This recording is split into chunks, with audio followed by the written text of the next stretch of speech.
আজকে ব্রাদারকে এই 430D এর মতনই এই সুপ্রিম SP430GA এটার মেশিনটার গ্রিজ আপ সমস্যা কীভাবে সমাধান করতে হয় এটা আমরা আজকে দেখব।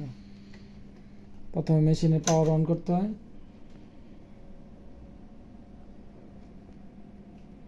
ওকে, পাওয়ার অন করার পরে আমরা গ্রিজ আপ যদি আসে তাহলে রিসেট মারলে চলে যায়, কিন্তু আবার এটা আসে। এটা সমাধান করার জন্য টেস্ট আর এই আপ বাটন চাপ দিলে এই গ্রিজ আপ লেখাটা আসে।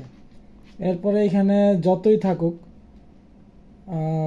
20, 30, 400, 500, 300 যাই থাকুক, ওটারে মাইনাস বাটন চাপ দিলে 0 হয়ে যাবে। 0 হয়ে যাওয়ার পরে রিসেট বাটন চাপে ধরে রাখবো। এরপরে বাতিগুলো লাফাবে, লাফানো আস্তে আস্তে বন্ধ হয়ে যাবে। বন্ধ হয়ে যাওয়ার পরে টেস্ট বাটন দিয়ে আমরা বের হয়ে গেলাম। এটাই হচ্ছে গ্রিজ আপ করা।